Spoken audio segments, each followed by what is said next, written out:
Welcome to Crew Expendable. I am Krusty Bitch Hallstrom. I'm Dead Sheep Rohrbacher. Danny, you better. I'm sorry, I wasn't expecting that. Hey, I'm Noah Hawley, Bob. And I am Chekhov's fauna alien, Martinez. And I don't know about you guys, but I'm kind of pissed off right now. What? Mhm. Why? Listen, we can't afford therapy, so we might as well just podcast. What's going on, Neil? Well, I just had to watch episode 8 of Alien Earth. Mhm. Did something happen between that and this? No, that's it. That's all. Okay. I just had that episode happen. Uh-huh. Yeah. Let's just go around the table real quick here. As I throw shit. I'm not throwing shit. Kenny, what did you think of episode 8 of Alien Earth? I thought episode 8 was a good episode of Alien Earth, and I thought it was an insanely shitty season finale of Alien Earth. Okay. All right. Fair. Bob, what did you think of episode 8 of Alien Earth here? I thought it was a pretty bad episode of Alien Earth, which is saying a lot. And I'm annoyed that we got kind of surf vampired. We did get surf vampire, didn't we? Mm-hmm. Danny, welcome back to the show. Thank you. Next Issue Podcast on YouTube. What did you think of episode 8 of Alien Earth? I liked it. I mean, I watch enough TV to know like where we're going with a lot of these things and how they kind of plan stuff out. I knew we weren't gonna get like a full. We got a story arc resolution, but I like that we're also left with the promise of like, if you want more, there's gonna be more. Probably. Hold on. What story arc resolution did we get, Danny? For the hybrids, this was their story, which maybe it's a little misleading in a show called Alien Earth. No, I understand it's their story. What resolution did we get? They are now in control. What do you mean? How is that a story arc resolution? That they were toys at first and now they're in control. That's like a full 180 on their arc. In control of what? All the humans. Oh, the 4 humans that are left as a swarm of Yutani airplanes are about to airplanes. You're making a lot of assumptions that Yutani are about is going to be able to descend do on the island. Yeah. I mean that's for next season though. Like this season though, like they don't know that the Yutani's coming. Maybe they do. They're not in control of anything. I disagree. And they had nothing was resolved in this. Nothing. If anything, Wendy became Neo, and that was pretty cool. Wendy became nothing because the writers don't even know what she is. I'm gonna start throwing stuff around my room now. I didn't listen. Danny, I did not bring you here to fight with you. I promise. Well, that's why I came, because I figured this was gonna be just based on the previous episodes and then the ones I wasn't on. I knew the road that was coming. I was like, somebody's got to stand up for this show. I did think it was significant that suddenly, out of nowhere, Danny was like, "Hey guys, you mind if I be on this episode?" Well, he last week he was like, "I'm going to try to get on the finale episode." Yeah. So I was like, "All right, well, of course." Somebody's got to speak up Danny. for the casual Alien fan. I don't think that this is what the casual Alien fan is looking for, but here's my feelings on episode 8 of Alien Earth. I think because it's a shitty season finale, that makes it a really bad episode of Alien Earth. And I think it really highlights that this show has absolutely no direction and doesn't know what the fuck it's doing and isn't introducing anything new or worthwhile to the Alien universe whatsoever. There, I said it. I'm going to be that guy. I'm going to be that asshole on Reddit. I mean, look, I got your back 100%. I'm 10 toes for you right now. The ending of it did make me feel like, why did I watch the first 7 episodes? Because I feel like there was no satisfaction at the end of that. Yeah, It felt very pointless. How did 8 episodes of this accomplish less than 1 hour and 45-minute, 2-hour movie is able to do in the same franchise? It was wild because the first thought I had when the episode was done was that, like, I went, this season both needed to be shorter and it needed an additional episode at the same time, because, like, there was not 8 episodes worth of plot here, but the show stopped, like, right when it started to get really interesting, in the sense of, like, narratively speaking, stuff started happening. So, like, the show didn't need to be 8 episodes. It could have been, like, 4 or 5, but the last episode would have been the second to last episode of the season, not the last one. But it definitely did not need to be 8 episodes, that's for sure. So by saying it needed to be shorter and then it also needed one more episode, I think basically that means it needed to be more focused. Right? Yes, Yes. that is correct.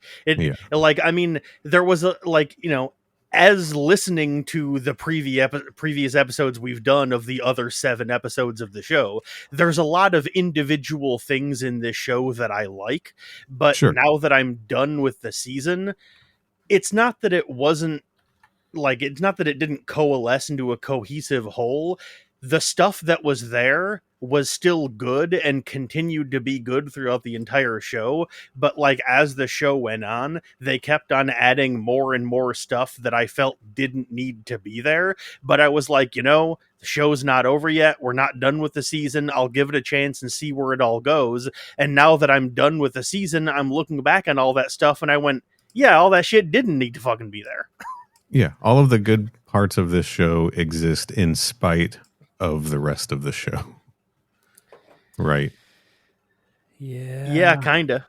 I mean, like I said, there is a good show here, and I don't think this show, as presented, is a complete misfire, but I do think it probably could have been better than it turned out to be. I mean, I suppose you could say that about a lot of things. Of course, something bad is going to be better if you make it good, but you know what I mean. Sure. Danny, you're much more on the pop culture pulse than I think any of the rest of us on this recording are. Do you know, has a season 2 been announced? They are actually working on those negotiations, but I mean, I guess you never know with right. You never know. They might give. I mean, Disney needs the good PR, so maybe they'll give us and they'll be like, "Have your Alien season 2." Yeah. Disney catching some heat right now. They sure are. Here's a little Grogu Mandalorian trailer. Here's a little renewal of your other show. Leave us alone. Yeah. Sign back up. Yeah. Sorry, Disney. So can I ask? Yeah. I think you guys mentioned that you didn't. I don't know. What did you want from the show? I guess maybe that's my question. Actually, maybe that's you're where not allowed we to are. ask. You're not allowed to ask things. differently. You just have to be a punching bag for the rest of us. Hey, Sorry. I could do, like Cap says, I could do it. I could do it all day. Okay. Fair enough. What is your question? I was interrupting you. No, what is it that you guys were looking for from the show? All right. I don't know exactly what I was looking for from the show, except that I know that it wasn't this, and by specifically it wasn't this. What I mean is, at the end of the day, this show didn't give me anything new or interesting that hasn't already been done in the franchise in arguably better ways already. So I don't understand what the point of this was, because it hasn't given us anything, again, new or interesting, and it's gone out of its way to conflict with the stuff that we've already gotten. Mm-hmm. You know, I agree there. Yeah, I don't know. I mean, I could make a whole list of like things that I thought would have been fun for an alien TV show called Alien Earth, but I don't like, I don't know what that would have actually looked like. But what stands out the most to me here is that I think this would have been a more interesting season of a TV show if there was no xenomorph in it. Okay. If all of this had happened, okay, and there was no xenomorph, we could have the eyeball monster. We could have all of the other little creatures. It'd still be Weyland-Yutani. It'd still be set in capital A alien universe, and just not have a xenomorph in it. I thought that might be a more interesting take on this. I think shoehorning some xenomorph action, sorry, Tom. Yeah. Some xenomorph action. I feel like that kind of distracted from things that I thought were interesting about it. Right. But obviously, like, they kind of were doing too much with it, and it felt like there was a lot of trails laid for directions that it could have gone, and where it ultimately ended up was not very satisfying. Sure. So they could have gone, if they could have gone the Prometheus route if they hadn't chickened out in Prometheus and tried to shoehorn a bunch of alien references into that. Like, that was supposed to be the Alien movie without the alien in it, right? But then they kept like giving you all this stuff to make you think like, well, the alien's kind of here. Yeah. Or I mentioned Alien Covenant Origins, just strictly focusing on. Right? I know, right? I can't believe You found a way to bring it up again. Strictly focusing on like the corporate espionage aspect of all of this, but mix in these other creatures that could have been a pretty fucking entertaining show for sure. And there's precedent for it, right? Like there's two examples right there. I guess the one thing that I've said multiple times is if you're going to make a show called Alien Earth, give me a reason that this show needs to be set on Earth. And there's no reason that this show needed to be set on Earth. Exactly. Yeah, that's one thing that I will say that, Danny, to answer your question, when they said that the show was going to be called Alien Earth, what I was expecting out of it was the last like 10 minutes of the Lost World Jurassic Park, but with a xenomorph instead of a T-Rex.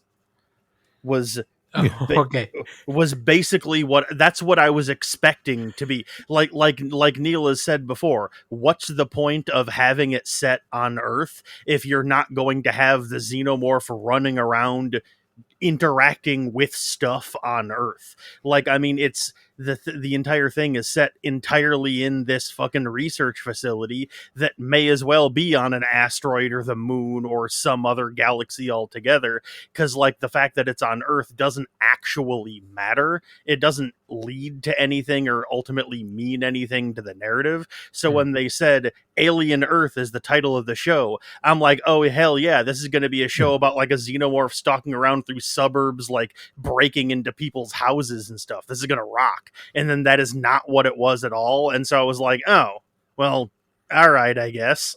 Yeah, think about that first Mark Verheiden comic series, right? Where there's a hive on Earth, right? And there's like the weird religious fanatics, Outbreak. Outbreak. There it is. The book was called Earth Hive, I think, the novelization version of it. I think so, yeah. Yeah. Or any of the number of crossovers we've read. Yep. Where Judge Dredd or the Witchblade one or any of this stuff, right? Where we get xenomorphs fucking on Earth fucking shit up and like it works. Like there are ways to make it work, I don't know, just any reason for this to be set on Earth, and instead we got like another prequel that I don't know. I'm not trying to give my whole thoughts of the show overall, but like Yeah, and the we I got some good answers from you guys, I think, and I think I mentioned this before. You guys are cursed with knowledge, right? That's true. That's very true. Because going back to Neil, you mentioned that you don't see anything new here. I think the point of this show is to bring all that stuff to a mainstream audience, an audience that's not reading all the books, not playing all the but games, not reading all the comics. but I'm not Unfortunately even for you guys, you know, I guess you fall outside of that bubble, but I'm not even which referencing sucks. I'm not even 'Cause referencing like the expanded media here. All right. So just I'm going to rip through this real quick. All right. This episode is called The Real Monsters, right? And I rolled my eyes when I saw that was yeah, what the name of the episode was. I was like, oh, God, here we go. All right. my first fucking note is I bet the real monsters are humans, okay? Now we talk about when we do our movie breakdowns, we talk about like, okay, let's talk about the monsters in this. And we don't just mean the xenomorphs, we mean like the The antagonists, the whoever antagonists, they are. Wayland Yutani, Ash, Carter Burke, David, the military scientists in Alien Resurrection. And we always, we're like, okay, so let's talk about the monsters in this show, right? But like objectively, if you ask the question, well, who is the real monster? The that's the witty, clever answer. Like, well, the real monster was the humans or the android or the human who made the android or the engineers who made the humans or whatever the fuck it is. But the answer at the end of the day, like the objective answer is the real monster is the fucking monsters. Okay. Like, anyway, but my point is, what did this show that give us that was new or different? It gave us younger David, different evil corporation, but also that same evil corporation, new greedy opportunist, other actual monsters, and nothing of any real substance or any different, just all the same stuff we've gotten in the other movies, just looking different. I'm sure there's statistics from boardroom PowerPoints that explain all of that, what you just said word for word, Right. but phrased in a positive light. Sure. Let's give them younger David. Let's give them new monsters. Yeah, Let's give yeah. them right. So I'm not even like necessarily diving into expanded media. I'm literally picking out even just from the other two prequels that we've gotten, because this is like the third prequel thing we've gotten set before Right. Alien, right? And this just feels like another version of those. Yeah, this movie even had a little guy in it like Covenant does. It's even got a little dude running around. See, to me, the idea of the hybrids and the cyborgs and just even that conflict, and I guess the idea that there is also prejudice between synths and humans, it feels novel because from the movies you maybe get a little bit of that, but they don't have enough time to spend time digging into that, right? Yeah, you get a lot of it in Romulus, though. I mean, that was basically text, That's fair. I mean, and David, he's reversed. It's David's He whole hates thing, humans, also, right? Yeah. But still, it's fun to explore and spend more time, I think, with those ideas. And there didn't even seem to be that much prejudice. The prejudice seemed to be between the dude with the robot arm and the robot. Yeah. Everyone else was just kind of like chill about it all. I guess I have some notes when we get to the episode, but this show does it. It finally did the thing which I love in all the Alien franchises: the synthetic reveal, the hidden synthetic reveal. Yeah. So that checked the box, because that was one of my things that I was like, oh, we're not gonna get one of those, and then it did. Yeah, And turns out there was a hidden synth the whole time. That was fun. With a name like Atom, I kind of had a feeling, but you never know, right? You never know. In the future, people are gonna be called all kinds of weird shit. Yeah. People are naming their kids after anime nowadays. I mean, a fucking Buzzed pair of like parents had a son and named Wingnut. like literally a pair of people had a son and then named him Boy. So Well, I got a theory. I don't think Boy Cavalier is his Yeah, birth name. I don't that, think so either. I think Yeah. that's his name after Adam adopted him. Yeah, because I believe I do. Let's talk about some content from this episode. I'm pretty sure, like you said, Bob, Atom was that first synth that he built when he was Yeah, 6 I that agree. murdered his father, right? We're all kind of on board with that idea. Yeah. And then I think I he thought it chose might the be name. Kirsch too at first before the reveal. Yeah, before the reveal, I was like, maybe that's Kirsch. I don't know. And then no, But it was. but the moment he described the synth he made as distinguished, I went, "Oh, it's Adam." Okay, got it. Yeah. And then yeah, and so I think then because he describes his father as an alcoholic, and he being this kid who builds a synth when he's 6 years old, you know, not to get too deep in it, but a lot of times they talk about children of addicts not really having childhoods because they're always on guard and they're having to take on all these extra roles just for survival and things like that. Right. So then I think he took on the name Boy, and that's why he became obsessed with trying to have a childhood afterwards, or to be a boy forever. Right? This is like a trauma response that he's had. So he just literally took the name Boy to be, because he didn't get to be one. You know. Yes. Also, speaking of which, it is insane that they waited until the final episode of the season to tell us that he has ADHD. Yeah, and apparently he's not taking his medication, and that's why he has impulse control issues. I mean, you'd think he would be smart enough to know better than to not take his meds, but hey, what do I know?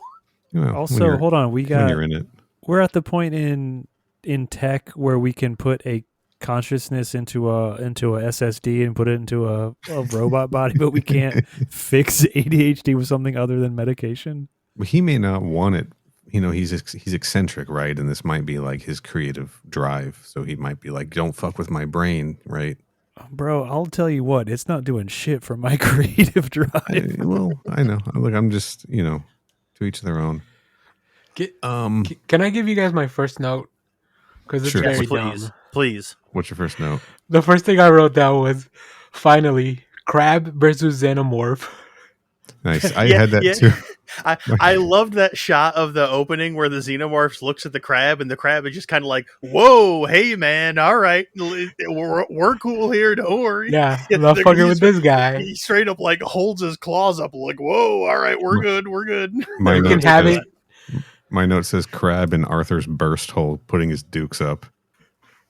Thank you for burst hole. I appreciate that. And then my note prior to that says, "Fuck, I forgot she pets the xenomorph," because we have that moment in the flashback where she pets the xenomorph. And before that, it says, "I'm glad this is only 8 episodes." I like the And then the before recaps, that, it how says, they do them. "I bet the real monsters are humans." Okay. It is insane to me that you read your notes in reverse order from where you wrote them. Nice work. Working backwards. What was that, Danny? I was saying that I really like how we don't really get like a previously on. We just get like those flashbacks, like we're having some kind of nightmare. It is interesting. I do like that as an editing choice. It fits the vibe much more. Which I would hate like a previously on Alien Earth and then having to relive. This is that would have sucked. This is much more tonally appropriate. I will say that much like Bruce from Jaws. I knew it. Sorry, What? Kenny. Hang on. fine. Just Go hold ahead. on, Kenny. It's fine. Don't worry about it. Sorry, Kenny. Don't worry about it. Just keep going. I know. All This isn't something you like, All but right, all right. What makes a movie monster that maybe is a guy in a suit or Yes. an animatronic or whatever. What makes that more effective is when it is harder to be seen, or when it's shot in dark scenes, or a setting is cluttered with other things, so it's not quite so out in the open. And I think seeing guy in suit xenomorph in broad ass daylight just isn't working for me. When she like clicks into the monitors, right? And then it like cuts to the xenomorph and he's just like out in that field. And I'm like, that is just a dude on his hands and knees. Yeah. You can just see it like just human forearm, right? I am absolutely going Danny mode here. I do not Let's feel the same go. way. I loved seeing that guy running around, just being able to actually look at him and clearly see him. I was like, yes, I love actually being able to see the xenomorph, because how it looks is part of why it's so fucking cool. Yeah, The only it's specifically the suit, and it's specifically for me the arms of the suit. Yeah. Everything else is fine, but the arms of the suit are just clearly like human arms. You know, you're not getting that xenomorph detail of like the skeletal, sinewy look of a xenomorph arm. It's just like dude's muscly arm and a long sleeve. And that just looks, it doesn't look like a xenomorph, and it just makes you think of a dude crawling around.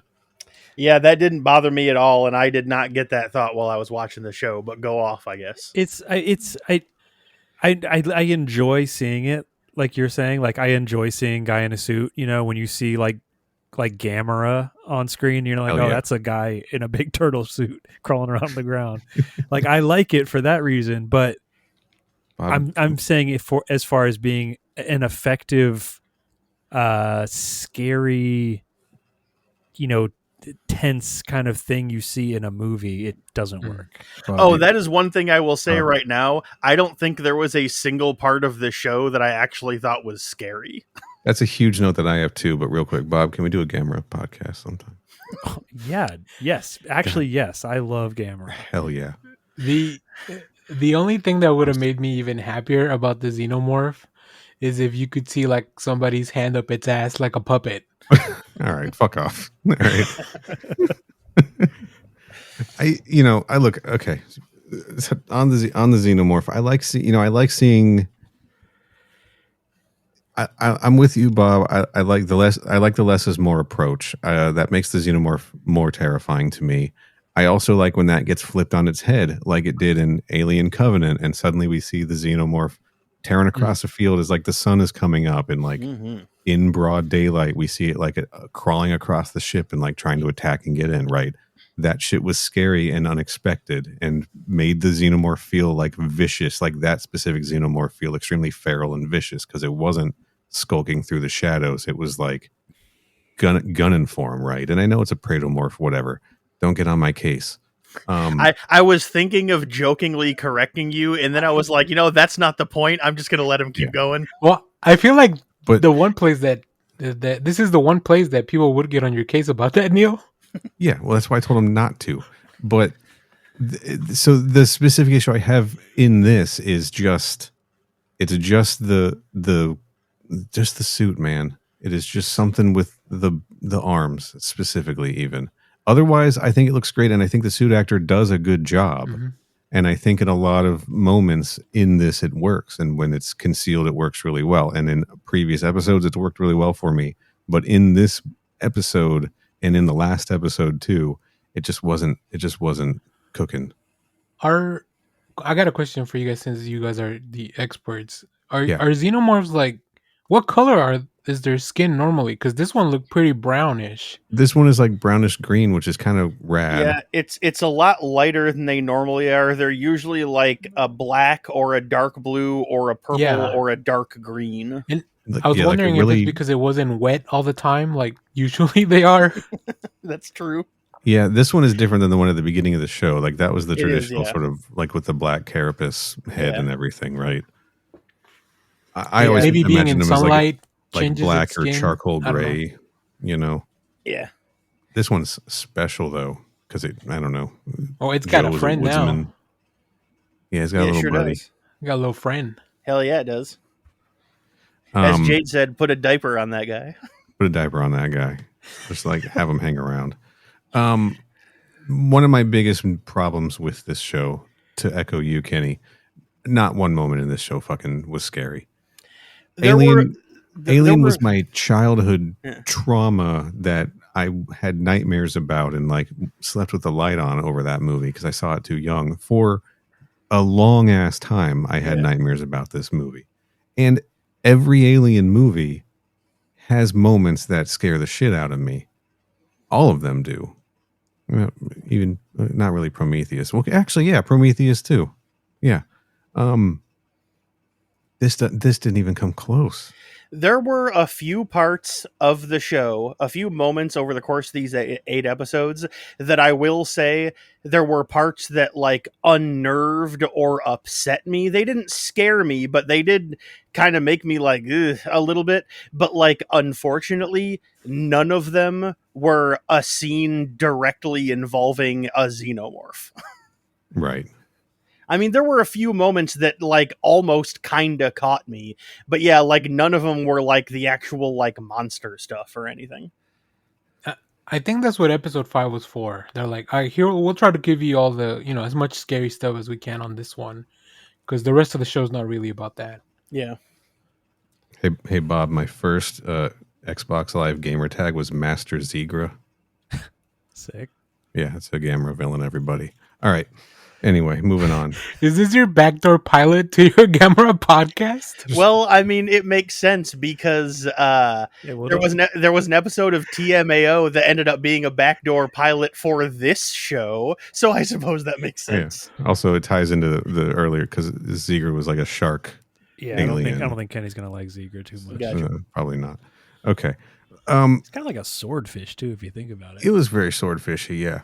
I want to focus the conversation back into this episode as opposed to the series as a whole, because I do want to do like a full series kind of. I got another note discussion later. All right.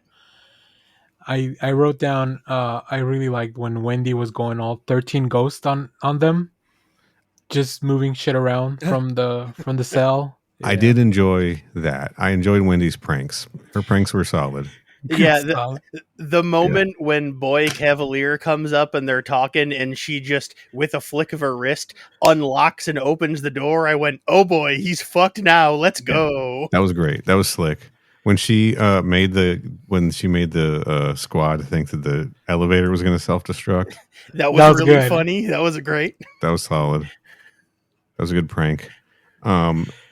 Tormenting Dame, right, with the footage about like, oh, you're going to take care of us and all that stuff. That was solid. I like that. I like her torturing all the shitty adults.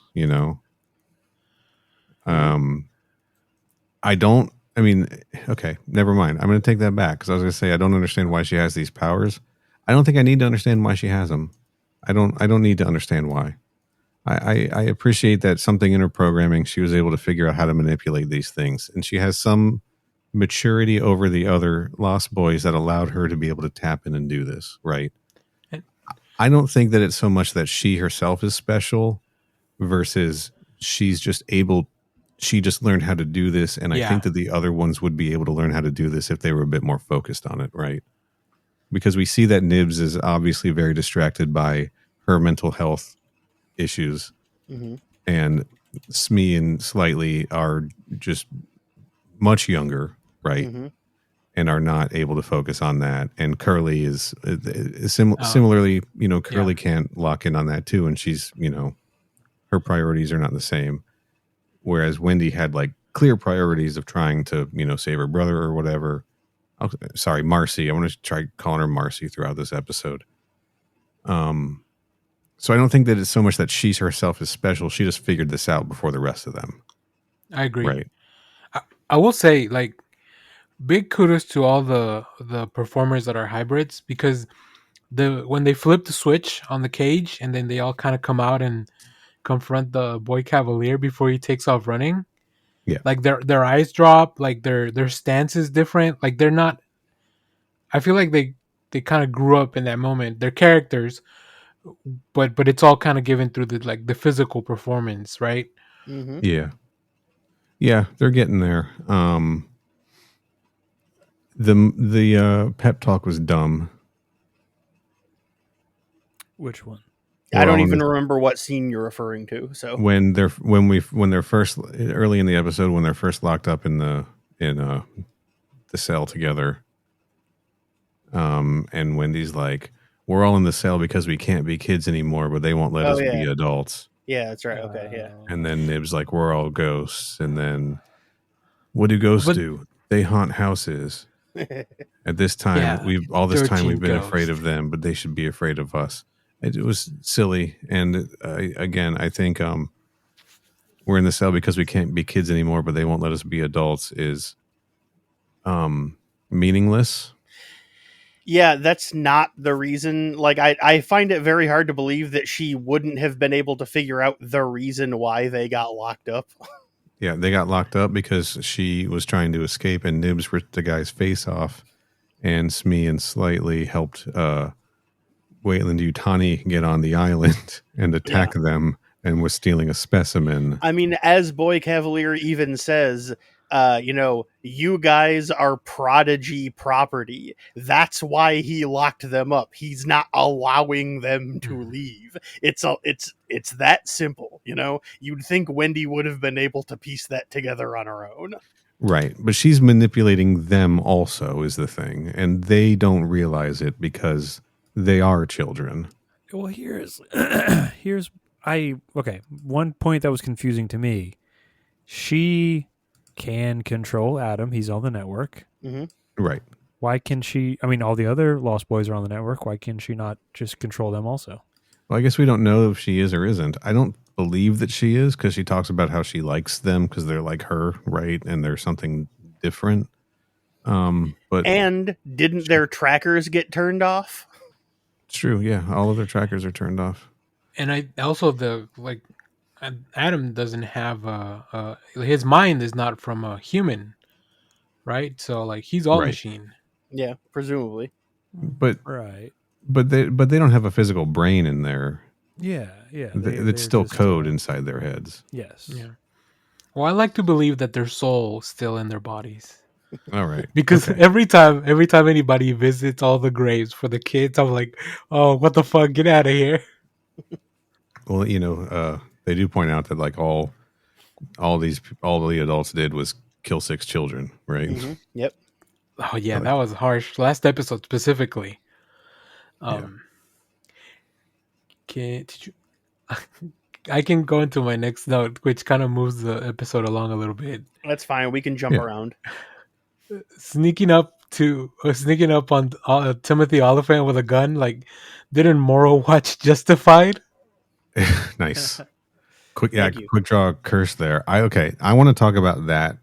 Yes. When Morrow suplexes him onto the table. Before we get there, when we see, from the hallway, we see the 2 guards outside the lab, right? And then we're inside the lab and we see the 2 guards outside the glass, right? Mm-hmm. And then Kirsch like leans over the work table because he's looking for something, and he leans back and we just see the 2 blood like splatters on the glass. Yeah. And we see the figure coming into the lab.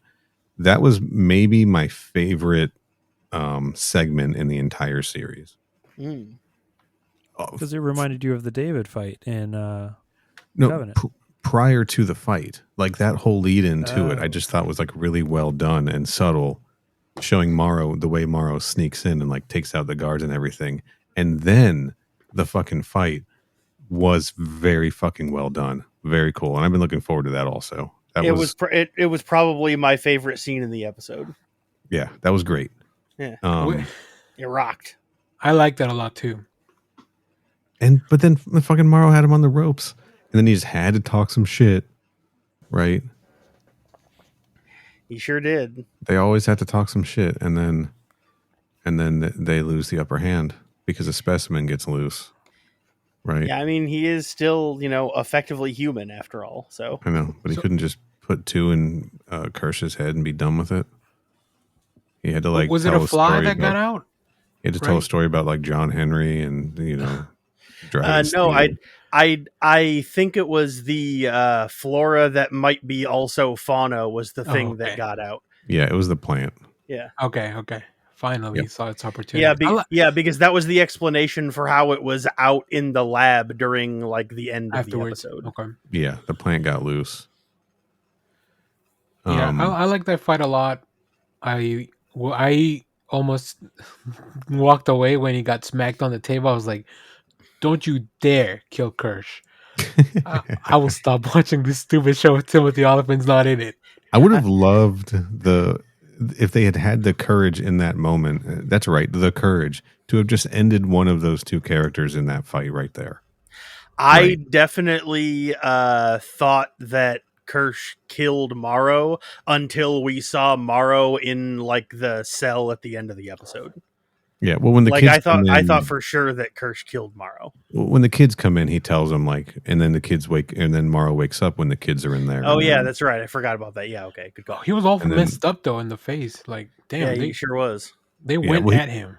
he was messed up prior to the fight. That's the thing. He was messed up prior to the fight from when all the guards and everyone got him at the end of last episode. And Yeah, he had like the still, swollen eye and everything. Yeah. still fucked him up. Yeah, no joke though, man. As Bob mentioned, that suplex, like was- straight up, God it damn. like straight up, it was so hardcore, it was so brutal that I forgot Kirsch wasn't a human because Morrow did that, and I went, well, fuck, Kirsch is dead. And then a couple of seconds later, I was like, oh yeah, he's a robot. Of course he's not dead. What am I talking about? Broke a synth's back. That rocked. Good fight. It makes me wonder how much of Morrow. I know his arm is cyborg, but like, I bet he's got more stuff in him. So, somewhere pointed out that he's got those neural implants, right? Was that in our Discord or did I read don't that remember. somewhere else? I think it was I in don't our remember. Discord. Remember because he was downloading all that information into his Yeah. brain. Yeah. Yes. So he must have some other than just his arm. He must have some other like cyborg implants. Augmentations. Yeah, that was good though. I love that scene. That was great. Also, I'd like to point out that I'm very upset that none of our guesses for how the show was going to end were correct. However, I will point out that I'm glad that we're going to get more of Arthur because I liked that actor a lot. Yeah. Yep. So, assuming that season 2, assuming they're not doing like an anthology thing and that season 2 is just going to pick up from where season 1 ended, presumably that means we're going to continue to have Arthur, which is good because I like that guy. Me too. Yeah. Yeah. I was yeah, it's cool. I don't know what else I was going to fucking say there. Fair enough. When the eye finally made it to the beach, and I was like, he's going to get in fucking Arthur's body. Hell yeah. That's all. I was I like, was watch excited. out, Crab. Yeah, I'll admit, because I was just focused on just watching the show and processing the scenes that were in front of me, I didn't see that coming. Like, if I had been able to have a chance to sit down and think about it, I would have, because why else would they have kept on cutting back to Arthur's corpse if not because it was going to come into play there? Right. But like, because I was just focused on understanding the unfolding of the narrative, I wasn't like processing like foreshadowing or anything like that. So when it cut to Arthur's body and then the eye thing crawled up, I went, yes, yes, yes, yes, yes. Chekhov's Arthur's corpse. That's right.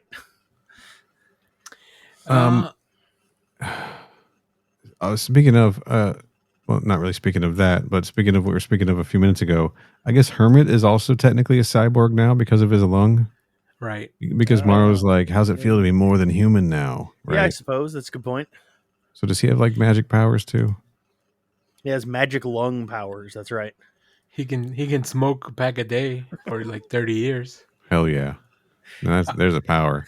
You know, I'm not a fan of Hermit. He's probably my least favorite character in the show. Joe, yeah. Yeah. He's just like, there's a he makes every dumb decision. He's okay.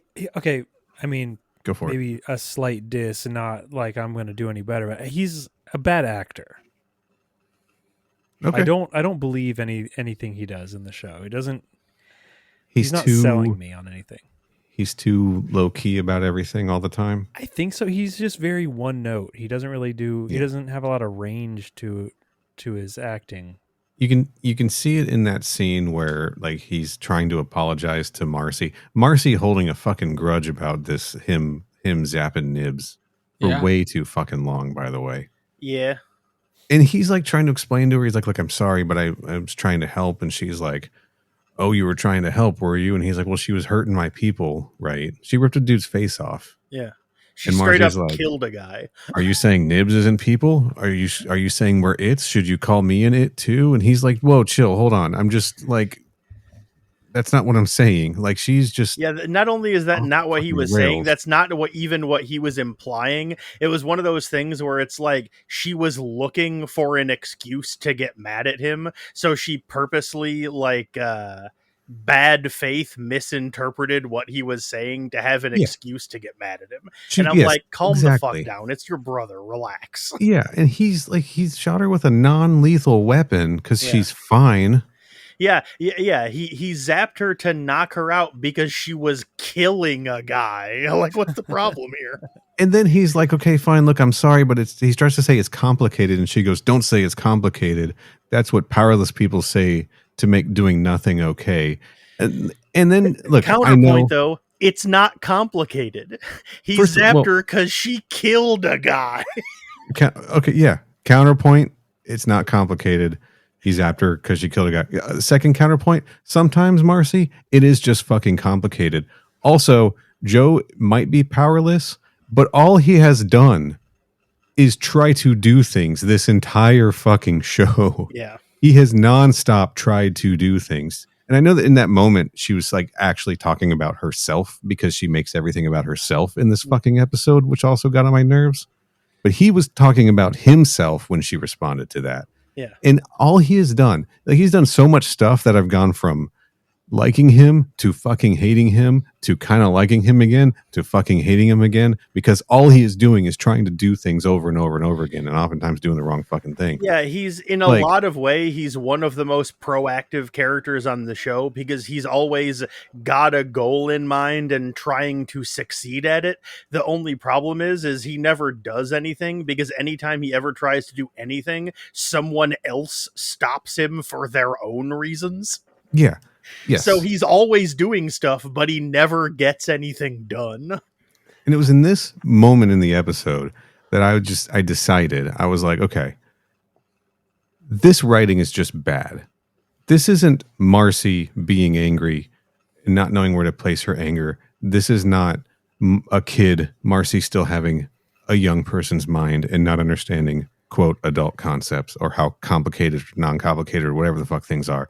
This is the show not knowing how to bring all of these threads it's sewn together at the end after 8 fucking episodes, just not knowing what to do. It's the writers going, fuck it. We don't know how to bring these things together. So let's just not. Let's make Marcy's arc that she doesn't know if she's Marcy or Wendy, or if she's a child or she's an adult or she's a human or she's an android or she's good or she's evil or what the fuck. Let's just make that who she is. She just doesn't know who or what she is. And so she, because we don't know, because the writers didn't know what to do with her or what any of the stuff they had written in any of these fucking episodes means. Even though she had decided in the previous episode who she was. She straight up was like, don't call me Wendy, my name is Marcy. She decided that she is the Marcy she was born as. And then in this episode, she's like, I don't know who I am. An hour ago you did. What's going on? And then she literally says, I'm not Wendy and I'm not Marcy in this episode. Yeah. Right? But the show is so obsessed with like her only options are that she has to be one of these things or the other. There's no other options. She has to exist in a binary, right? She can't, there's no spectrum, right? Everyone else has a fucking spectrum of existence in the show. Everyone except for her. And it sucks and it's stupid. Danny, counterpoint? I mean, I disagree, but I can't tell Neil how to feel. Like that's how he interprets the show. I think the way they would have fixed this is if the eye monster got into Joe. They should have just let it happen. And then he's got to work with everyone. That wouldn't have fixed Marcy's story arc. Maybe because she loses. I feel like her brother is like an anchor that keeps her from actually having any growth, which is maybe a messed up thing to say, but at least in this show, but it's only because I feel like his character keeps making bad choices. It's hard to explain. I can't really. I think go to bat for this character. He's supposed to be her link to her humanities, right? He's supposed to be the remaining link to her humanity, which again, they don't know what they're doing because at the beginning of this, episode, like we learn all of the names of all of the kids, right? Nibs Mhm. is Rose. We learned that last time. Obviously, Marcy is Wendy. Smee is named Chris. Slightly is named Baruch. We learned that several episodes ago. Curly's name is Jane, and she asks to be called Jane, right? Yeah. Mhm. And they remember that Isaac, or Toodles, was named Steven, and his mom called him Steve-O, Mhm. right? And so they Yeah. remember this old life that they all have. And it's like they're embracing the fact that they were these other people before. And now they're like unifying their identities. But they're sticking Marcy specifically outside of that idea hardcore. When up until this episode, she's been the one who's been like combining those two identities. And she's been combining those two identities. Like Joe's presence is the reason why she's combining those two identities, right? Mhm. And now, even with Joe's presence, she's intentionally, or the show is intentionally throwing all that shit out and saying, no, she's neither or both or neither, and we don't know, and who cares?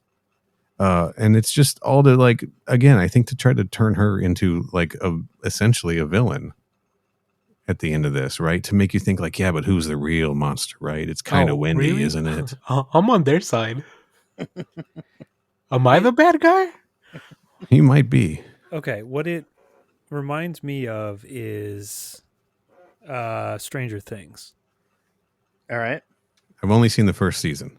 I have seen the first 4 seasons, so continue. All right, so Kenny might get this a little better. It's giving me Finn Wolfhard's character and Drake's girlfriend. What's her name? Millie Bobby Brown. Millie Bobby Brown. 11. Yeah, it's Drake's their girlfriend. dynamic. It's giving me that Uh-huh. with Hermit and Wendy, like where she is, not necessarily human, and it is on the verge of being like a superhero, Yeah. and her quote unquote brother Yep. figure is the one like grounding her in humanity, and she's like struggling with this like duality of like what do I want to become with my like unlimited power, basically. Yeah. And it's just, it feels very reminiscent of that plot line, and I don't feel like it needs to be there for the story that they're trying to tell. I guess it seems very, I don't know. Yep. Yeah, I Fair mean, enough. being the,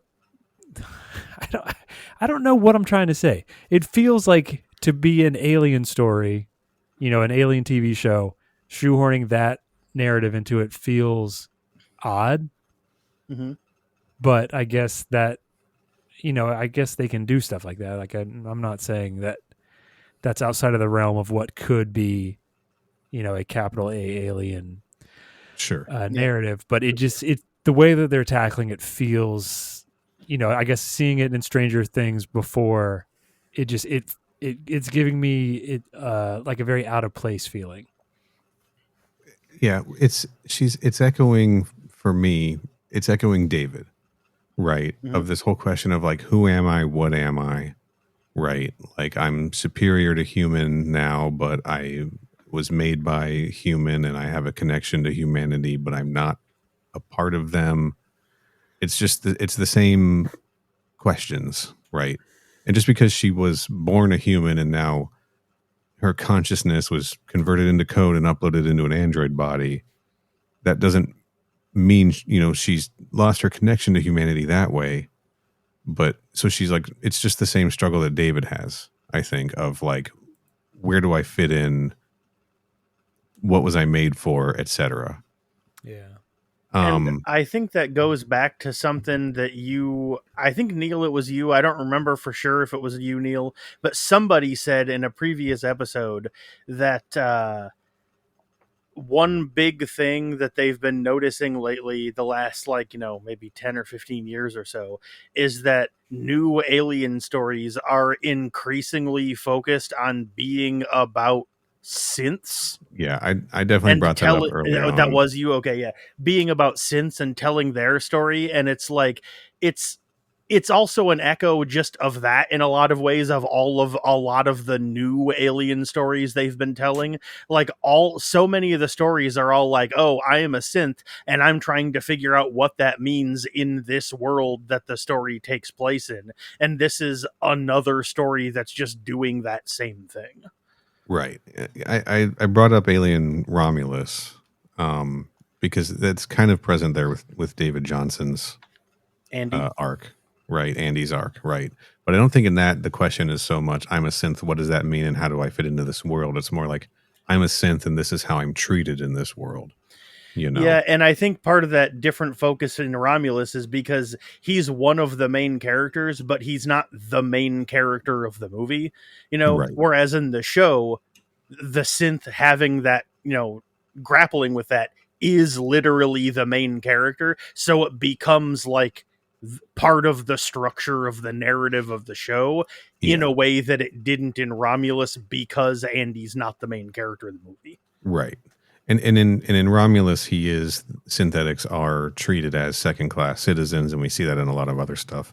Yeah. Also, but in this and in Prometheus and in Covenant, they are not treated that way. Mm-hmm. Right. This whole facility here is built around this hybrid program, right? Well, I would argue that the synths are still treated as second-class citizens in this show because they are straight up described as somebody's property multiple times. Yeah. But I understand what you mean. Yes, they're described as somebody's property, but they are they're not treated as intellectually second-class citizens. In Romulus, he's quite literally a slave. Yes. I mean, he's been rescued from a scrap pile and rebuilt, but prior to that, he was a slave, and it is a culture where they treat synthetics as slaves, and that was the story in Romulus, right? Yeah, yeah. In this and in Prometheus, they were not slaves. Like there was control over them, but they were not treated as like the garbage men. Yeah. Right. Like, I get you. You know, yeah. That's the difference, I think. Fair. I had something else on this to say. Maybe it's not that important. We got another cameo from the wall sprayer again. We did. Another mold scrubber. Yeah. That was cool. Cameo. That was going somewhere in the first few episodes, and then he finally shows up again. Anyway, go on. I got something that is probably very relevant. But my last thing on this topic here, in like episode 1, right?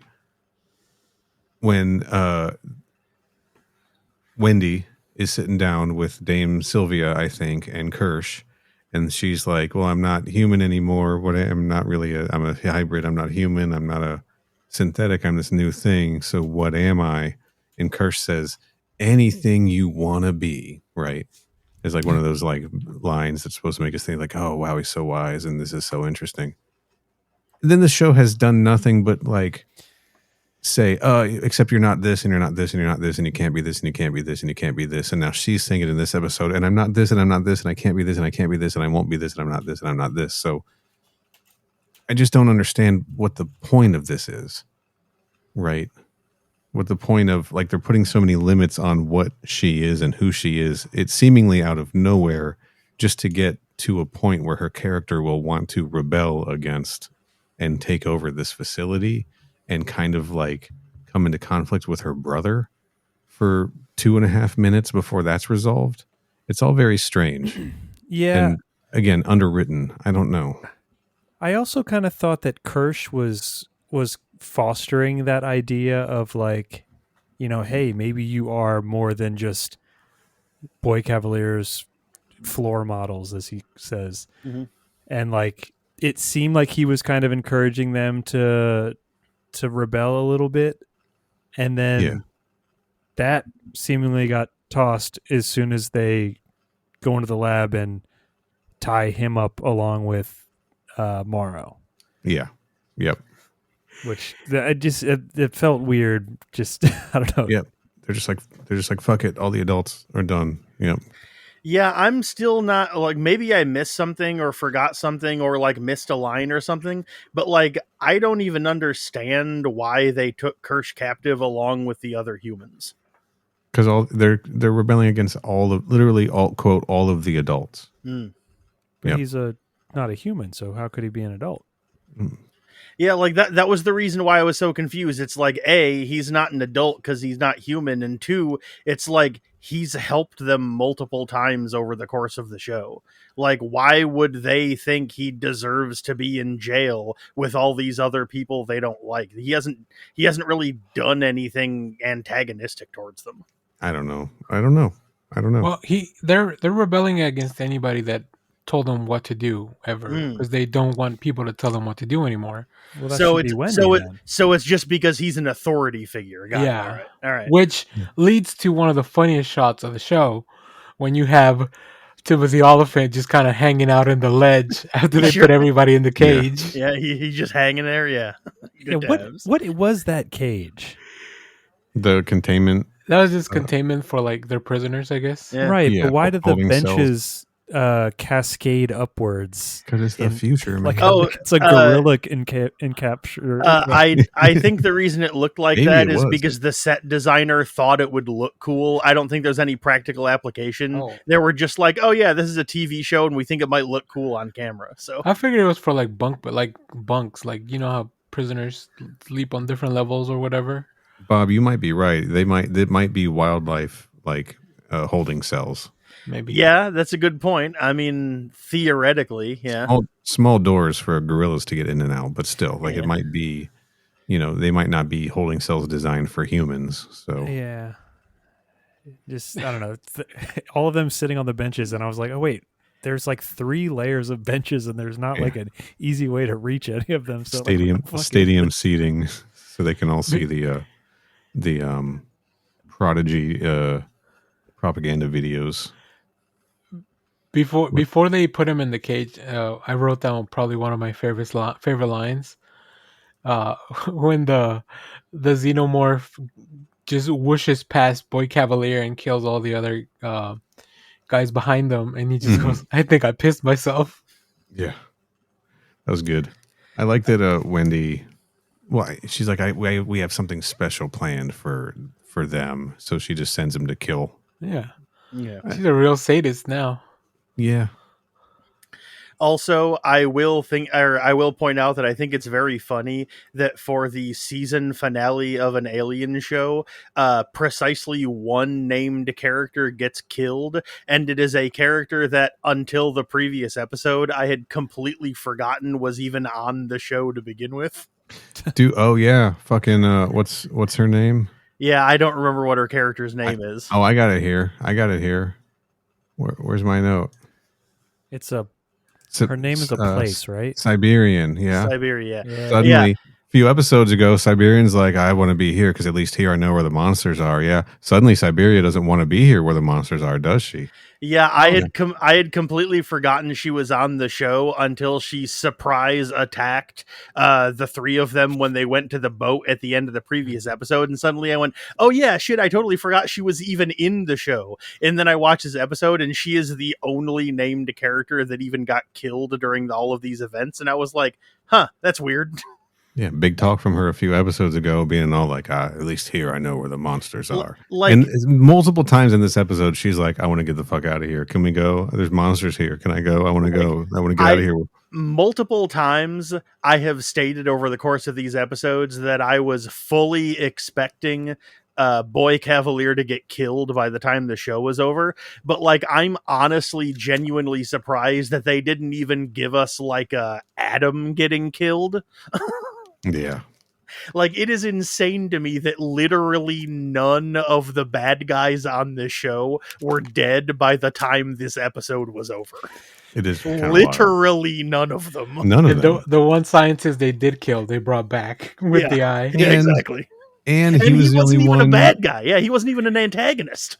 He was he started objecting like to everything that they were doing, and he was like, this isn't right, and then trying to like help get the hybrids out of there by turning off their trackers, Yeah, he wasn't even a bad guy. Don't even get me started on the continuity errors in this scene where she freezes Adam in place. Oh, let's hear it, Bob. Let's hear it. All right. Go One scene, off. he's making a Go fist. off. One scene, he's got a choking hand kind of position. Another scene, he's back to making a fist. It went back and forth like that every other scene. Maybe she was doing that on purpose, huh? Yeah, maybe. Who knows? I'm going to chalk it up to on purpose until we're told otherwise. It's a perfect show. They don't make mistakes. That's right. True. Every continuity error is actually a narrative device. I didn't say it was perfect. I mean, Joe's in the show, so I didn't say you said it was perfect. I'm just saying it felt like it was coming this way. The shade. I did like that. I did like when Adam sends Joe into. I wrote sends Joe into boys' room. Just feels weird to say Yeah. boys' room. Yeah, he sends him in to get eyed. Yeah. Yeah, and the sheep is loose. We can see the sheep is loose right away, The sheep is loose. and we know what's going to happen. That was a fun scene, and it was a nice little action piece, right? Because like he escapes into the thing and he gets out, and then Marcy comes in and saves him, but then Adam comes in and like knocks her across the bar, and then she like hacky sacks the eye across the room and freezes him, and it was a really kinetic, fun like. It was a cool scene that, in my view, was marred by something that isn't really the show's fault. It's something that I see happen a lot. When a on-screen character played by a physical real person that exists in real life is interacting with an object that is entirely CG, and you can tell that their movements aren't actually interacting with anything, so the CG like doesn't have any weight to it or anything. Yeah. Yes. Well, that But, eyeball like, probably again- doesn't weigh anything anyway. But again, that's not his fault. That's just, what happens when you decide to do something like that. But like, yeah, it was very clear that they didn't have anything there for him to interact with. You could tell. Was this when it was on his hand, or like when he was Yeah. running from I it? was referring to it being on his hands. Like when he was trying to push it away from his face, you could tell there wasn't actually anything there. They didn't even give him like one of those like stretchy hands you get out of like the quarter machines. Or something, yeah. See, this is You where need I'm more saying tennis balls. this is where I'm silly saying buddy. a better actor would have handled that better. He's not a good actor. Handled. That's fair. Got him. Ah. Oh, I get it. All right, Sorry, guys. so I was taking my medicine. You can't make jokes while I'm taking my medicine, guys. speaking of which, how did all those flashing lights work out for you, Neil? Oh yeah, I did all right actually. All right, good. they I was worried. really, I was a they little really concerned. should I'm have not given a gonna lie. warning. Yeah. Yeah, there was a lot more in this episode than I expected. I would like to ask Danny a question, though.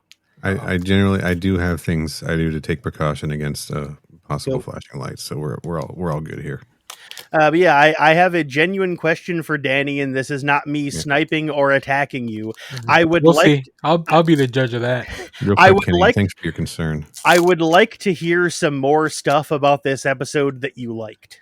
Yeah, I think that's a good. I would like to hear that too, and we will not pile on. I promise. Well, I mean, like I said, I like all the points I brought up were things that I enjoyed, like the fight with Timothy Oliphant. I like seeing the Xenomorph kill Mhm. like red shirts. Yeah, hell yeah. I think that's Sure. cool. And like I said, the performances from the hybrids, like their physicality changing, especially like slight, like his eyes Slightly, when yeah. he was, slightly. He was like, I was like, oh, this is a whole different. Like, you might as well have killed his mom because he hates you, dude. So like, Yeah, like that scene where, like, after the fight, where he like hits Morrow with the big tube, and then just Yeah. kind of looks down at him, and you can see the look on his face, like, I fucking hate this guy. Yeah. I will again go on record, like I have been the last few episodes. Smee is the GOAT. I love that guy. He rules. I can't get enough of him. The goat had the eye thing in it, and it was in Morrow's, or not in Morrow. It was in Boy Cavalier's office. Counterpoint: that was a sheep, not a goat. Oh fuck! Gotcha. Neil. Damn it! uh, Look, I like those scenes too. There are scenes in this episode that I like too. the fights, all of those, all Hold of on that a stuff. second. Hold on though. Yeah. The xenomorph running around killing people scenes, they did it in the we don't want to spend a lot on special effects kind of way of Yeah, they did. like a comedic like flash on the screen, then Or cut like to it- dead bodies. Or like it happened off screen, or we saw it from far away, or that kind of stuff. But it's like that's what the show does, so it's I know, fine. but I like give us some fun gore at least. Don't just I give me wish we like had a- like a tail impalement that was like Yeah. close. Yeah, Something man. like that. I We did had love the fauna Did we have thing killing. have we had any? Sorry. Have we had any tail impalements on this? We had one in episode like 1 or 2, didn't we? Yeah. I think that might be the only one so far. Okay, Well, because Joe got impaled by the tail too, right? Maybe that was Yeah, the one. that's I- what I'm thinking of. He got it through the lung. That's what. yeah. happened. That's why they had to replace his lung. Yeah. But But the flora thing, you said Iberian- that guy was cool. Yeah. yeah, Chekhov's fauna alien finally came through. I was wondering what the deal was with that guy, and it finally showed up, and I was like, hell yeah. Yeah, I it was knew all it was right. going to be one of those like what is that Pokemon that keeps swallowing up Jesse from Team Rocket? I didn't watch the anime, so I Okay. have no idea. That's I mean, I like if I knew what Pokemon it was, I'd be able to tell you because I know them from the games, but I didn't watch the anime, so I don't know Gotcha. which one was doing it. but yeah, I knew that's what it was going to be, and it was fun and it was cool. And then when the alien picks her up and she just kills the other two guys because she's just shooting her gun. Yeah, I was like, oh damn, they're all dead. But then the other guy didn't die immediately. So I think Jane captured him because you see him like you see her behind them, and but I don't remember if I saw him in the cage. He probably was though. is he still banging around out there? I don't think he was in the cage either. But I know Jane snuck up on him, so I don't know. I don't know what happened there, but yeah. I mean, I think we hit all the things that I like. Maybe they just weren't things that you guys like, so they sucks. I mean, I Fair liked a lot of that stuff too, but like, I feel I like don't you know. like this episode, Neil. no, because having some flashy action scenes doesn't make a good episode for me, right? Like, there's scenes in Alien Covenant that I think are great and terrifying. Doesn't make Alien Covenant a good movie, I would argue that maybe it is, but I know what you mean. right? Yeah. I'm not here to convince anyone one way or the other about Alien Covenant, just to be clear. Yeah, that's not what we're talking about here. So Yeah. Wait. I mean, look, it takes more if- than a few good set pieces and action scenes to make to a good movie or a good TV episode, especially when this is episode number 8, the season finale, after 7 episodes of buildup, and I'm getting no clear, understandable character arc or motivation for like my main characters, among other things. I'm just, I don't know. I can't. If It the main ruins thing my- that comes out of this is that more people like Alien Covenant, I'm also okay with that. Here's the other thing. We have to talk about this. Fucking this episode ends with no resolution. There is no resolution. Them putting all of the adults in a cage and saying, "Now we rule," or whatever the fuck she says at the end, isn't resolution, because we see that there is an eyeball monster running around in Arthur's body, and there's the plant monster out there. We hear that escaped, and there are 27 Wayland Yutani like air force ships on their way to the island right now. that was kind of what I was getting at earlier when I said that it felt like the season needed to be shorter overall, but have one more episode after this, because this didn't feel like the climax. It felt like it was the build up to the climax.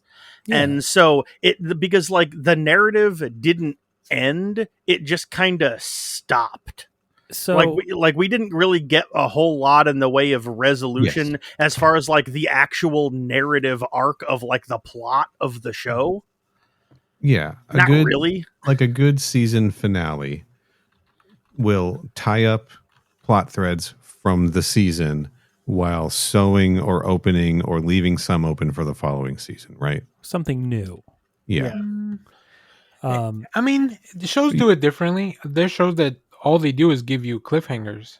Yeah, That's I know true. that. Yeah, and in that part of my And- language, yeah, and kind of apparently this fucking show is sucks. one of them. So This show has given us a cliffhanger, and we don't even have season 2 announced yet, right? I mean, Like, shows do that all the time. That doesn't seem weird to me. yeah. Well, it sucks though. I'm sorry, but it sucks because then you get things like Glow getting canceled without any resolution. You know what I mean? Netflix canceling series that aren't having without any closure constantly. I In did in not this expect. age of fuck, you didn't expect me to drop Glow. I did It was the not. I did first not thing- expect you to bring up Glow on an alien Well, podcast. But go on. hopefully, there's not a global pandemic from here All right, from but here to when that season 2 would have come out. that of is this not why show. Glow didn't get finished. Okay, they could have finished that show out, and they just didn't. They just canceled it because it wasn't. They decided it wasn't getting enough views.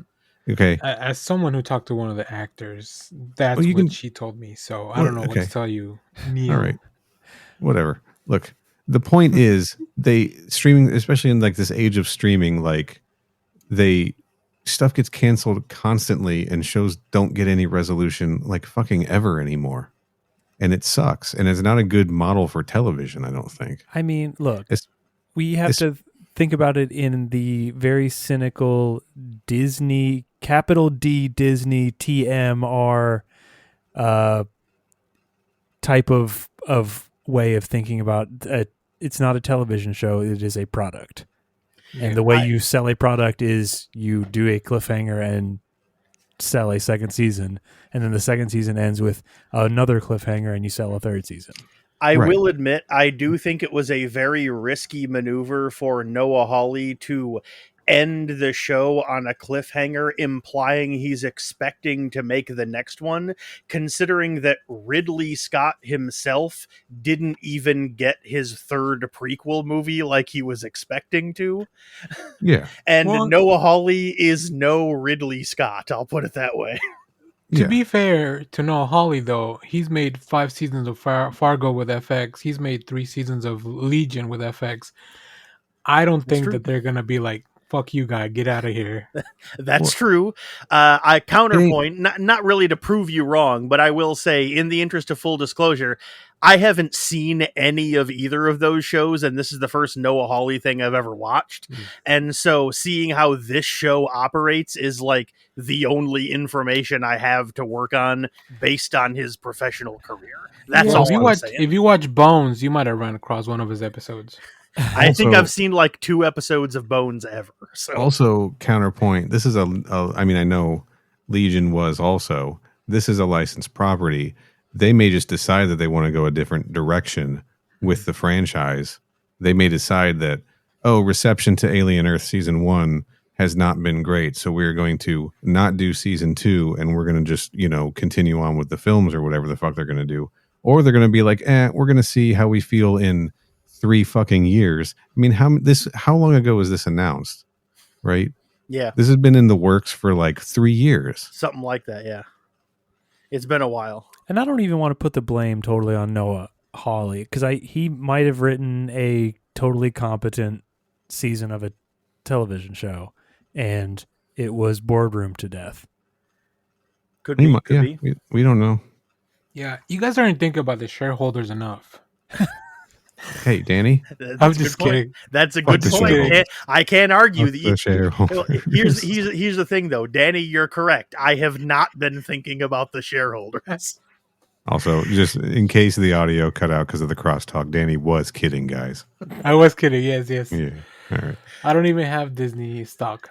Danny's not a sellout, and he's not in Disney's pocket as far as we know. Dude, I wish. Okay. All right. Yeah. The extent of my Disney stock is that I pay for Disney Plus. So That makes one of us. yeah, somebody Um, has to. Somebody has to be the one person letting their streaming service survive. I signed up for it a month ago so I could, watch Alien Earth. So There you Kenny go. only has it for MasterChef. I only have it for Alien Earth, I'll have you know.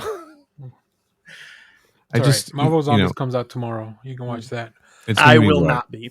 It's going to be what, a year, 2 years until another season Probably. comes out. Oh, I'm expecting it to not be for another 2 years. Yeah. That sucks. Yeah, it sure does. I know that xenomorph is gonna get so big by then. Yeah, I know, dude. Tell me about it. I'm Like- not gonna. I barely give a fuck about these people now. I'm gonna give zero fucks by the time season 2 comes out.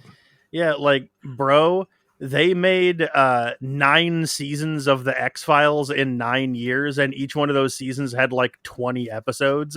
Now we get one 7-episode season of a show like every 3 years, bro. And this is what I'm saying. Like, we don't have the TV model now kind of fucking sucks. Yeah, like I don't hate this show. Like I said it before, there is a lot about it that I did like, and overall I did generally have fun, but I don't know that I like it enough to want to wait 2.5 more years just to get 8 more episodes. It's like, if you're only going to give me 8 episodes, don't make me wait 2 calendar years to get it, you know? Yeah. That's my problem. That's my issue with this ending as a cliffhanger, is that we don't have another season. Now we may get an announcement tomorrow. They're like, we're fast tracking season 2 of Alien Earth. Like, yeah, It's maybe been they announced. were maybe It's they gonna, were waiting you know, to announce it until the season was over, you know, who knows. Yeah, in which case, great. You know, we'll be back on our bullshit when season 2 comes out. Hell yeah. But like, you know, right now, I didn't get enough of this, and I didn't get enough of a resolution from this episode to feel satisfied. Yes. You know. Yes. It's not an earned cliffhanger. Right. They opened with a cliffhanger. You know, like that's what the vibe is. Is like the season 1 of the show is, here's the cliff. Yeah. And it's like, well, I need a little more. You can't just set all these things up and then expect me to care about it. Like, I don't know.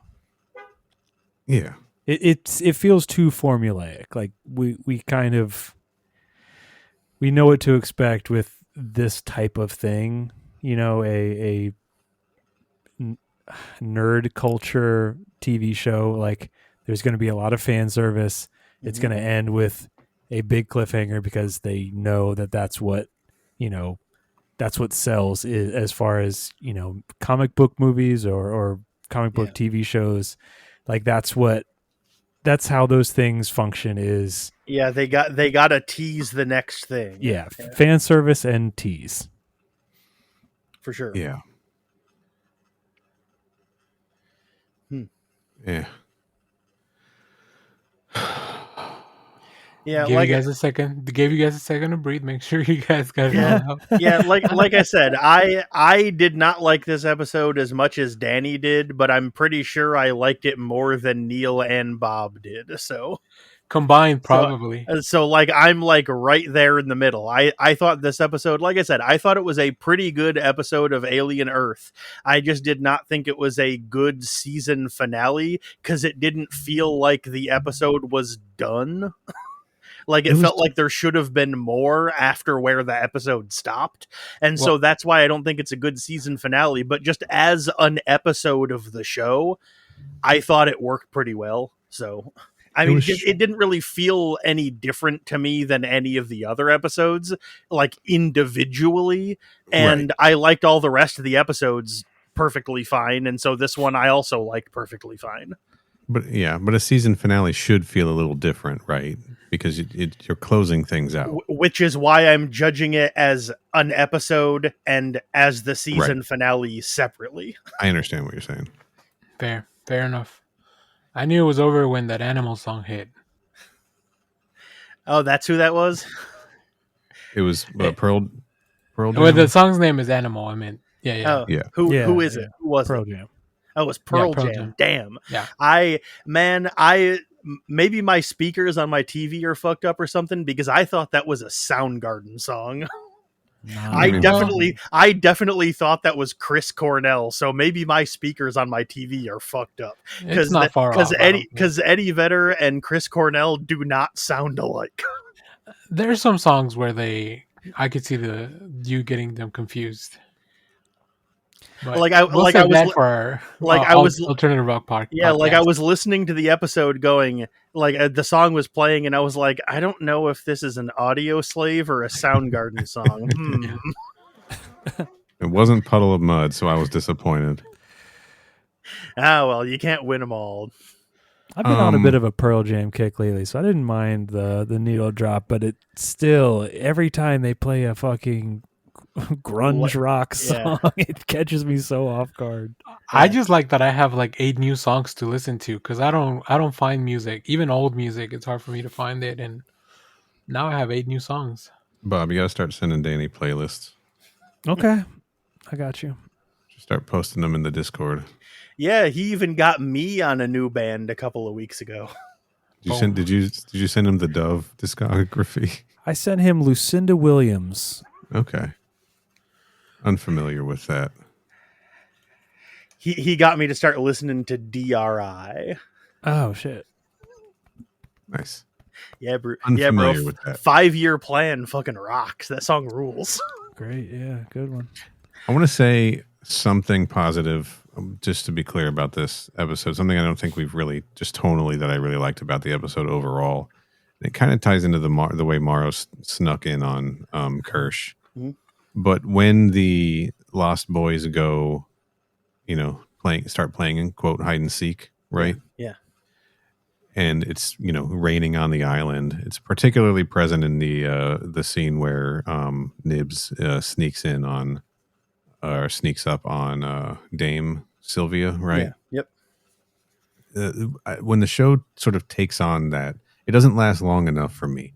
But when the episode takes on that sort of horror movie stalker vibe, I was really getting into that. I was like, this is pretty cool, and I'm digging this, and I like the idea that instead of the xenomorphs stalking people, we've got this group of synthetics out stalking people. And I don't think it was capitalized on enough, but I thought it was a really cool idea. And the moments of it that we got were pretty solid. Yeah, and I think that there was something interesting there to explore. Relatedly, I also got a genuine laugh out of Curly going, "I'm your favorite," and then Boy Cavalier going, "Really? I don't remember saying that, huh?" Yeah, I got a real genuine laugh out of that. I loved the shit. I had no sympathy for him when he went into the cage, into the holding cell with them. You said earlier, Kenny, when Marcy snaps the door open right in front of him, I thought that was pretty slick. And when he goes in and he's acting all arrogant and shit to them, and then Nibs just beats the absolute shit out of his bodyguard. She sure the fuck does. Just that murders that motherfucker. And then he goes running. Like that's when the shift started, and I was like, okay, so now we're they're going to be going on a little hunt here. I was like, this is kind of cool. I like this hook. This is fun. And just more generally, I want to say that as much as I fucking hate Boy Cavalier as a character, he is doing some fantastic acting on this show, because he's like, he very effectively made me hate the fuck out of this character. Yes, absolutely. I don't know which actor is playing him, because I've never heard of any of the people on this cast before, other than Timothy Olyphant. So Samuel Blinken. Okay, yeah, he's doing a great job on this show, and as much as I hate the character, I was having a very good time watching him portray the character. He's a bit British, isn't he? Yeah, I was just thinking he's a little spot British, a little spot English. He sure is. He lets it slip a couple of times. You can always tell when they do an American accent and you can't place what part of the country they're from. They don't have like a tinge of like New England or Midwest. It's always someone from Britain doing an American accent. Yeah, he is extremely good at being hateable on this show. Speaking of British accents, I thought it was really funny how Adam specifically pronounced it as xenomorph, even though he does have a British accent. He said that, and I was like, it should have been xenomorph, you fuck. He said xenomorph on a previous episode. Yeah, but he said xenomorph in this one. Adam's full of continuity errors. Adrian Edmondson. Yeah, was his hand in a fist or was it open in the choking when he said that? Good question. Fist would have been American for sure. That's Yeah. right. But yeah, just like more generally, most of the acting, like going back to what we were talking earlier about like the other Lost Boys as well, for me personally, especially Smee, like most of the time, most of the actors on this show are really good. And it's like, Timothy Oliphant is clearly the most famous person on this show, and he might or might not be turning in the best performance depending on how good you think he's doing at the job of portraying an emotionless robot. I don't even think it's that. No, he's cashing a check on this one. Whoa, All right, you think so? I think so. I think every other character on the show is acting circles around Timothy Oliphant. I think he's doing a fine job because I don't think he can be a bad actor, but I don't think he is trying very hard in this role. I really don't. Oh, I thought that was a choice. Time here. Yeah, like that's what I'm getting at. Like I'm not necessarily saying I personally felt it was or wasn't a choice, but I'm willing to extend him the olive branch of maybe that was a choice rather than him just deciding not to try very hard. Maybe he was going out of his way to be like, I'm trying to portray someone that doesn't experience emotions, and so he was being blank on purpose, which itself would have been a good acting choice. I think he was like, oh, sweet, an emotionless robot. Okay. Yeah. That's it. He's like, good. I don't have to prepare for this. I can just show up and cash my check.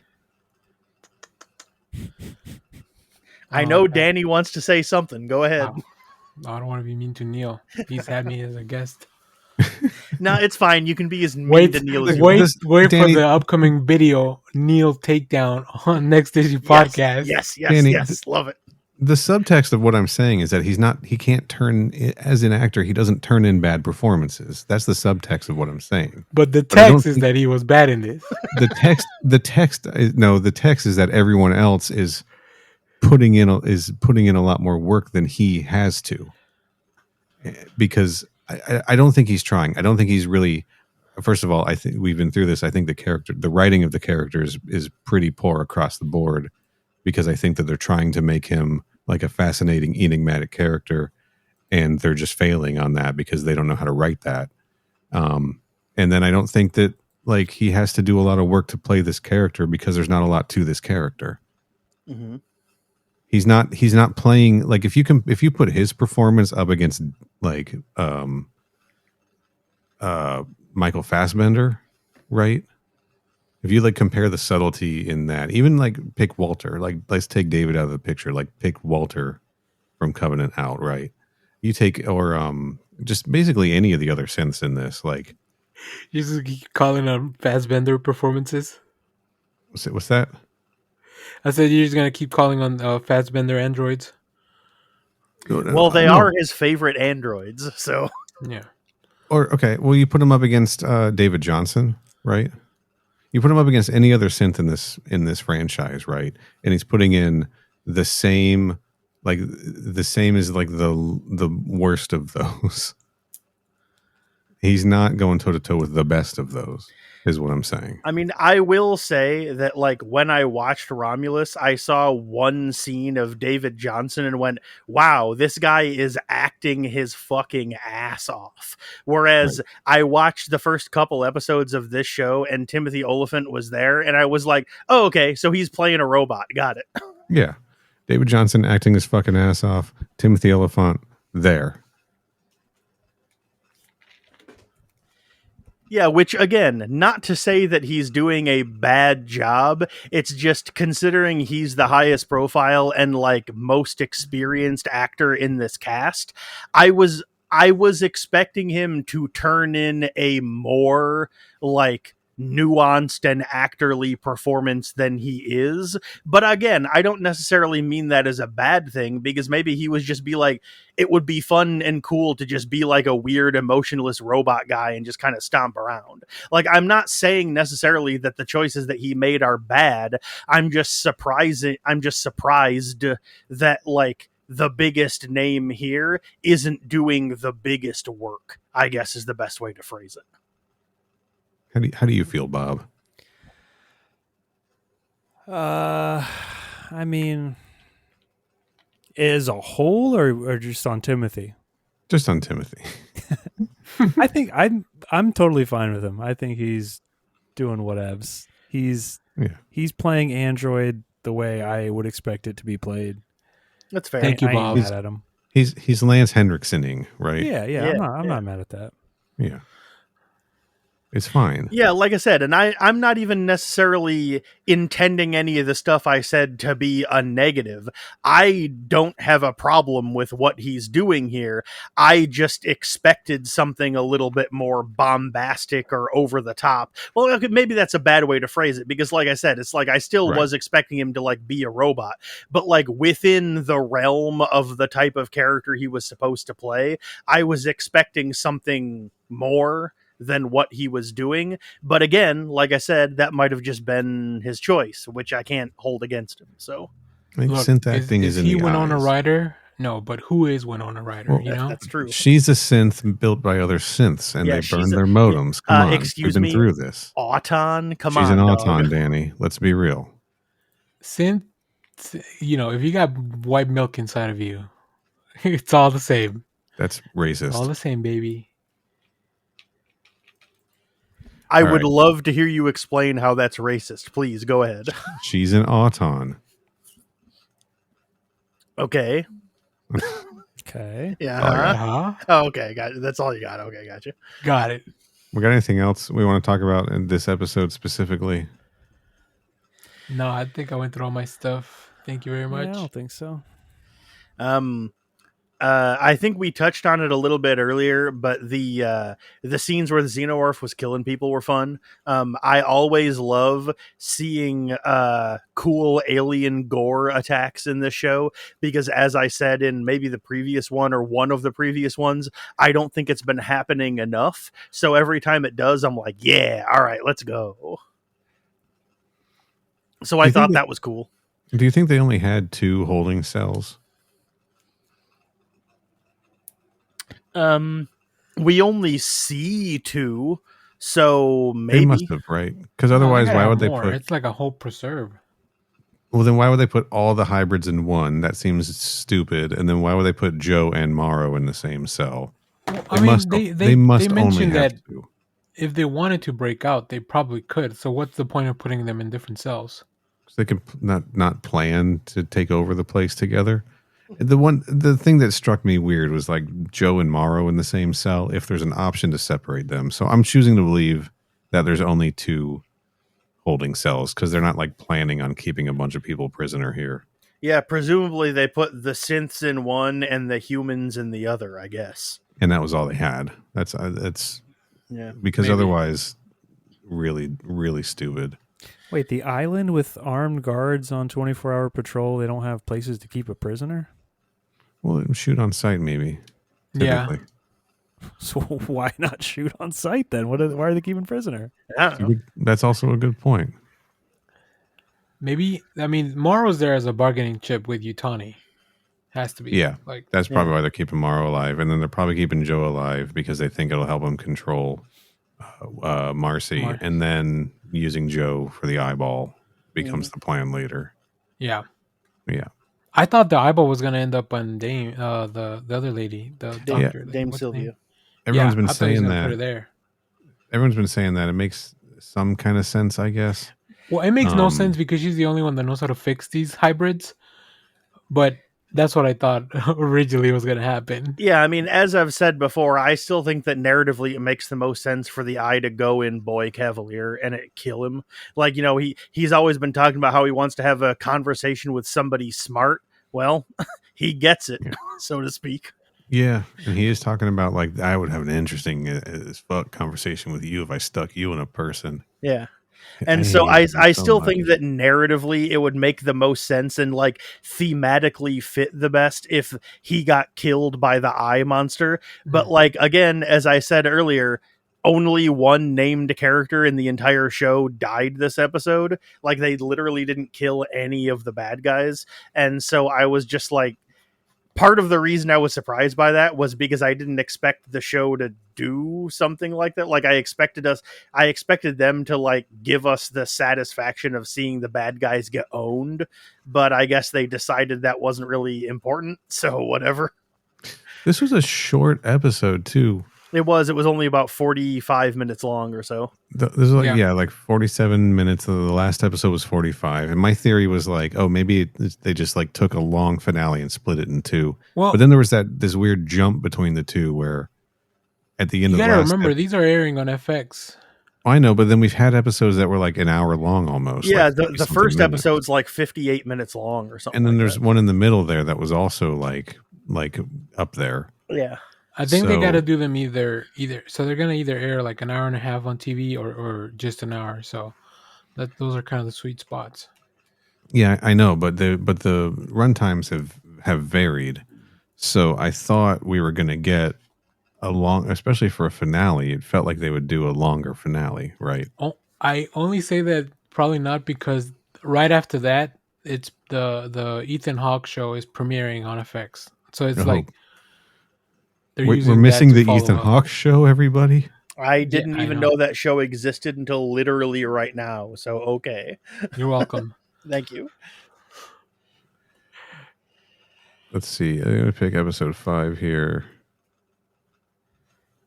Episode 5 was 1 hour and 4 minutes long. Yeah, I believe that was In Space No One. So that one's like an hour and a half on regular TV, probably. Yeah, and then this one was 45 fucking minutes. Yeah, it's not like Sons of Anarchy. Sons of Anarchy did whatever they wanted with the runtime. The Fly was 57 minutes. Yeah. Episode 1 was 1 hour and 4 minutes.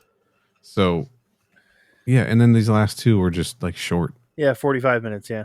It's like they ran out of ideas. It was supposed to be one, I think. Well, maybe they had too many ideas for one episode, according to you, Neil. Maybe. It could be. Well, they should have given it 15 more minutes. We could have gotten a little closure on something. On at least one thing.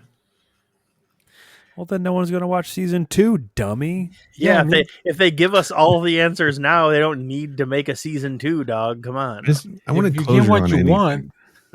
We got closure on 0 things. We got closure on 0 things. I don't know what to tell you, man. I mean, I don't know what to tell you, dog. Sorry. I mean, that's the show they made. I don't know what you expect me to say. Danny, did you say closure is overrated? I did. He did say that, yes. Closure is overrated. I want things to be open-ended forever. Yeah, I never want satisfaction in the TV shows that I watch ever. Delay it more. That's right. All right, look. That's why I've been watching 20 seasons of Law and Order SVU.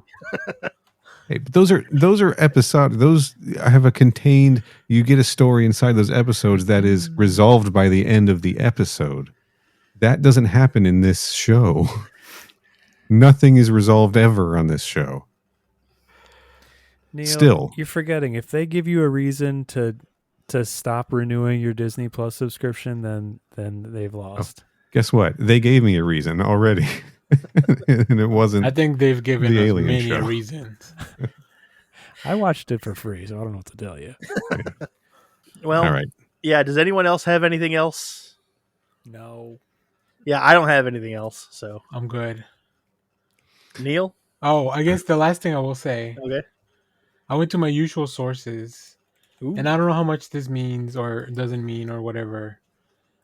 This has pretty good scores on Rotten Tomatoes, so I don't know what to tell you. Is that your usual sources? You're just going to Rotten Tomatoes? I mean, it's the first place I check. Like, the aggregator can't be wrong all the time. I know a guy, and he says this is getting pretty good scores on Rotten Tomatoes.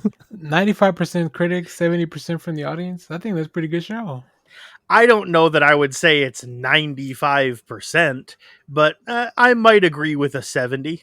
Yeah, see, there you go. Kenny Maybe. agrees. Good show. I might agree with a 70. It's pretty good. You know I what? generally had fun. We all love IGN reviews. They gave it an 8.8, 8.0. You know what? The show didn't give us any closure. I'm going to stop the recording right here.